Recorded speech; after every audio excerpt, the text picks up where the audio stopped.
Ovi, an exciting year to look ahead to in the world of sports 2024, especially on Sports 101. But I'm sure what's exciting, especially in the EPL, is Arsenal's recent slump or recent poor run of forms. A lot of Arsenal fans, I've listened around, I've actually spoken to a couple who have expressed their disappointment with Arsenal's form. In their last 6 games, Arsenal have just won one, they've drawn one, in the remaining they've lost. And out of the 6 games they've played, they've scored just four and conceded 9 goals. That's a negative, goal difference of five.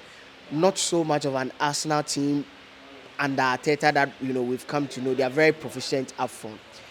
People really have a lot of theories in terms of what's happening, but let's look at this team.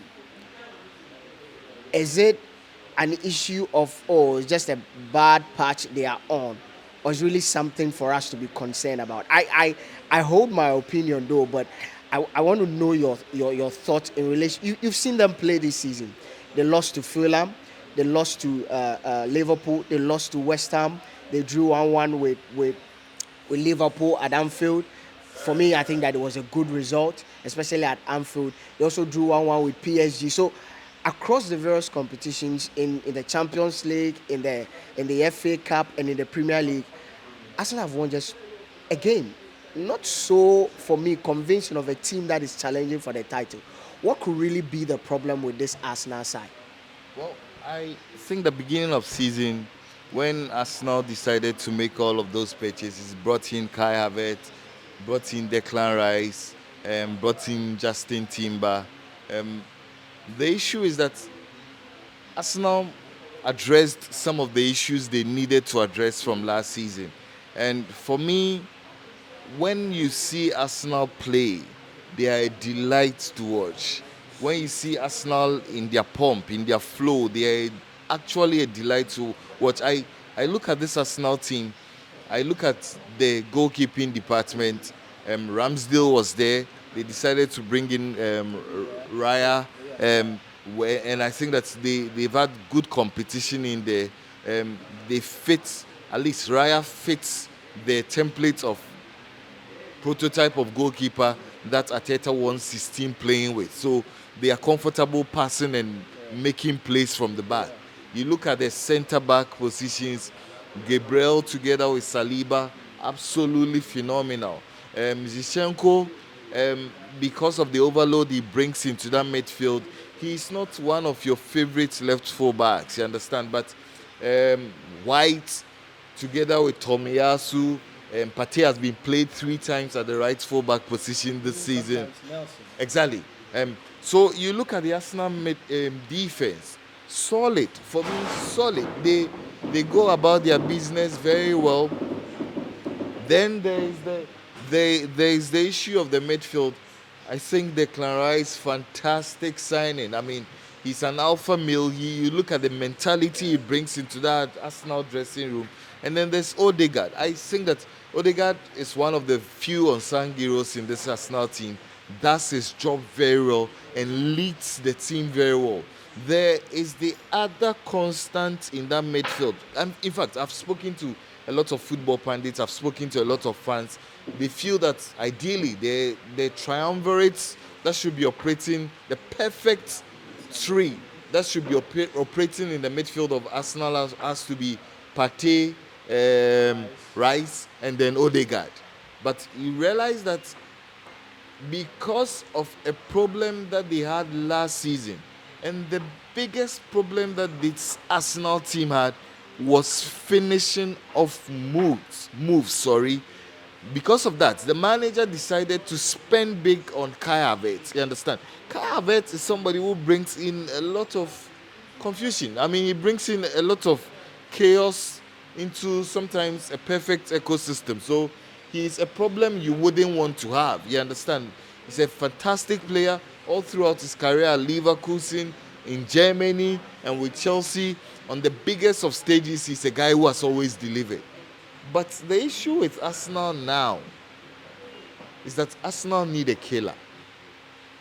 killer in terms They of. need a number 9. I think that's the I problem. think the issue with Arsenal is that they do not have that killer instinct up front. You look at the statistics, and the statistics supports the claim I'm making. You understand? You look at the statistics, you look at all of the things that have been said in the course of Arsenal playing the season, and I think that honestly, you look at Arsenal, you look at the chances that they have created, you look at the number of shots they have had in the opponent's box, ranking among some of the highest in the league. You look at their conversion rate in terms of making goals out of those chances. You look at the XGs. It points to one fact, that Arsenal need a Vlahovic, that Arsenal needs an Osimhen, that Any Arsenal scouting a player for that Arsenal need a Haaland. You understand? I've looked at Arsenal games. They play the way they should play.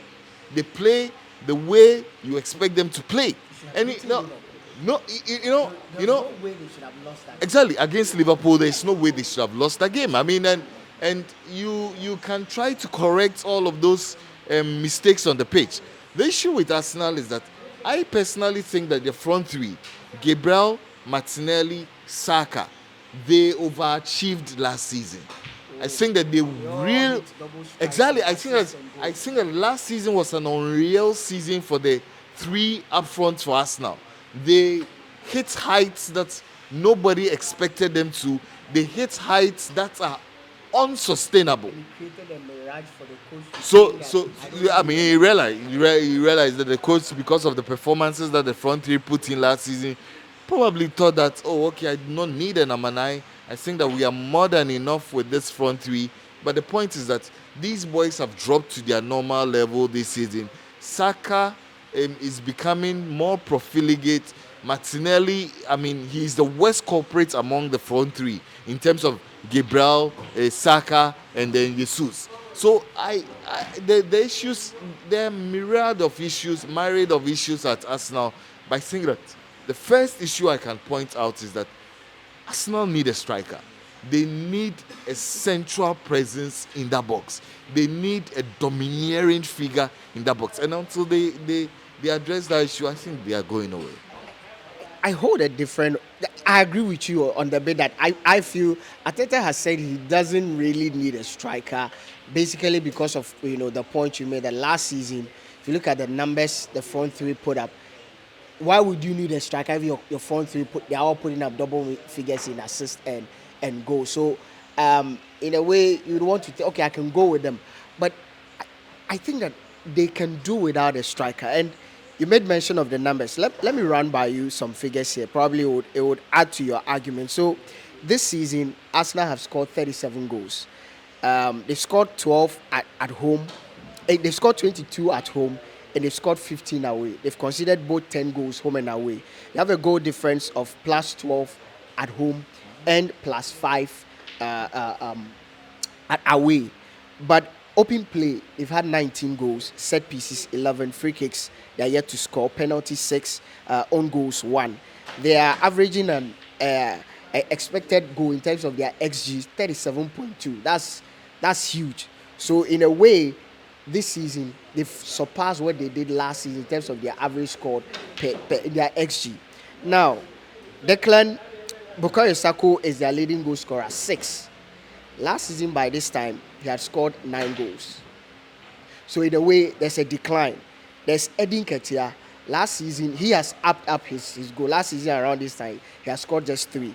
And there's Kai Havertz, who is on 4 goals. If you look at last season by this time, Gabriel Jesus was up nearing double figures. Odegaard was nearing double figures. So the two men who complement Saka in terms of Odegaard and Gabriel Jesus are not putting up the numbers. Martinelli likewise is not putting up the numbers. You see Edin Ketia and Kai Havertz, who are on 5 and 4 respectively. Now, if you look at their total, short goals that they've conceded, they are among the top 3 teams that have conceded the least number of goals. So the numbers, in a way, in terms of their output, favors your argument in terms of the decline. That's why you advocate that they need a striker. But I think that, you see, Arsenal have an issue with personality. Because this is why I say they have an issue with personality. If you look at where Arsenal came from, they needed to do two things: make the team competitive again. And I think that Arteta has done that. Last season, they went toe to toe with City. Even this season, they are still in there. You cannot talk about possible winners of the Premier League this season without mentioning Arsenal. So, in a way, for the past two seasons, the team is competitive. The next thing is you need characters who can win you trophies. And that is what Arsenal do not have. If Arsenal had the characters they had under Wenger in terms of Henry, in terms of Patrick Vieira, the guys that won trophies for Arsene Wenger, they wouldn't have lost the trophy they lost to Manchester City, because those were guys who had built character and were men who know how to finish well. Someone like Thierry Henry, he had seen it on the World Cup stage, European stage, and everything. Likewise, Patrick Vieira, he can name them. But if you look at this Arsenal team from last season to this season, Kofi, who is the leader in this Arsenal team? The guy who would, in terms of, who is even close to Patrick Vieira in terms of character? Who is close to even this French guy? Is it Laurent or something? Who is in terms of character? Even Thierry Henry in terms of character? None. Not Declan Rice, not Bukayo Saka, not Kai Havertz, not. I think that they need that guy who, when games are getting out of hand, they will be able to, or he will be able to get the team together. Because in that game, again, I'll go back to that game against Liverpool. How on earth do you lose that game? They created all the chances, but yet, for some reason, they couldn't score. And so, for me, I think that it's about, they've done the first thing, which is make the team very competitive. And that's kudos to Arteta. But he needs men who have character that will get the team to the finish line where they need to get to the finish line. So, for those calling for the head of Arteta, I think that is too early. I do not think they need a striker now. I think they need rather men of character. Maybe you may disagree. Well, I disagree sharply, because I mean, you are quick to cite the issues about Thierry Henry and Patrick Vieira. Those guys only won two league titles. No, they only won two league titles. But you look at that era, you look at those personalities. I think football has moved on from the era of the personalities of Patrick Vieira, and you look at leaders today. You look at people like Lionel Messi. You look at people like Cristiano Ronaldo. Those are not brute force of natures on the pitch. You understand? Those eras. You could talk about Patrick Vieira. You could talk about Roy Keane. You could talk about players who could literally drag the rest of the teammates along. Leadership has somewhat changed these days. You understand? With your argument, Kofi. The City team that won the treble last season, I could clearly say that they had men like Gundogan who literally drag them when. You remember that game against Aston Villa? Yes, last game. Who did they call on? Gundogan. That game against United, who did they call on? In games in the Champions League, when it was literally crunch, who did they call on? Rodri. And Rodri has been coming through for them in crunch games. Arsenal don't have that. No, but the point is that you have talked about the fact that he needs to create competition, and then he needs to bring in the personalities. I'm saying that you look at the personalities that he's brought into the team. There is no better alpha male you'd want in that dressing room more than Declan Rice. I look at his mentality, I look at his persona, I look at his character. He's somebody who I think that the rest of the teammates will gradually and easily follow. You look at Kai Havertz, he is a born winner. He is a bona fide winner. I look at Kai Havertz. This is a guy who has performed on the highest stage of European club competitions. He is a guy who has scored in the finals of the Champions League, in the finals of the World Club Cup. You do not get any bigger personality than Kai Havertz in your dressing room. A quick one. I don't want them coming back to crucify me. No, but is it done for them? Should they forget about? Well, if they do not get an Lamana, I think it's done. If they don't get an Lamana, it's done. But they are not getting it. Then it's done. They won't win the title. prediction, where will Arsenal end at the end of it? Looking at the level of competition in the league this season, if Arsenal do not put their acts together, forgive me to burst your Bible, they could end up not playing the Champions League this season. Whoa, I'm serious. whoa, guys!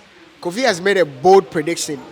He's looking at possibly Arsenal Arsenal not making the Champions League. It means Arsenal will fall out of the top four. I don't know what you think, but we've been looking at Arsenal and their recent slump of in form. They've actually dipped in form. Where do you think the problem is? Is it the players? Is it the manager? Kofi believes that it's got to do issue with the players. They need a striker. If they get a striker, I think that Arsenal is an. I think that is about the profile of players that Arsenal have in terms of personality. This is Sports 101. Today, our 2024 edition, we shot live at the Shocks Hub located at the Takrady Mall in Takrady. You can pass by and get anything you want in terms of, what to eat and what to drink. 2024 Sports 101 is going to be amazing. Make sure you subscribe, you like our videos, and you comment. Thank you.